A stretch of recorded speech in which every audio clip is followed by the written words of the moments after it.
चला तर फायनली आज घरातल्या सगळ्या भाज्या कांदे वगैरे संपलेले होते म्हणून पटपट आवरलं आणि निघाले होते मी मार्केटला।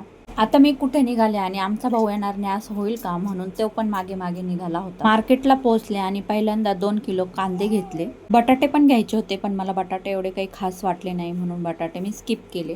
पुढे गेल्यावर ह्या अशा रंगीबिरंगी वस्तू त्याला दिसल्या आणि मग काय 100 रुपयाला फोडणीच लागणार होती। तर त्याला पाहिजे होते हे किचन नव्हतं पाहिजे त्याला, स्पायडरमॅन पाहिजे होते। मग काय शेवटी भाऊनी घ्यायलाच लावलं। टॉम पण पाहिजे होता पण टॉम त्यांच्याकडे नव्हता म्हणून स्पायडरमॅन आणि जेरी घेऊन आला। वालाच्या शेंगा आणलेल्या होत्या म्हणून त्या पण साफ करायला घेतल्या। तसं तर घरातही कोणाला एवढ्या वालाच्या शेंगा आवडत नाही, पण काय करणार, जर ऑप्शनच नसेल दुसरा तर मग वालाच्या शेंगाच काम येत्या नाही का। मार्केटला जाण्याआधीच मी पीठ वगैरे सगळं मळून ठेवलेलं होतं, कारण मला माहिती होतं तिकडं येऊन आपली काही हिंमत नसणार आहे म्हणून पटापट चपात्या करायला घेतली। इकडे बेसिनमध्ये भांडे देखील माझ्या आतुरतेने वाट बघत होते आणि म्हणत होते ये बाई पटकन आणि आम्हाला घासून टाक। किती बोर झालं, कंटाळा आला तरी आपल्यालाच करणे नाही। ब्लॉग आवडला असेल तर चॅनलला सबस्क्राईब करा, व्हिडिओला लाईक करा। भेटूयात नेक्स्ट व्हिडिओमध्ये, बाय बाय।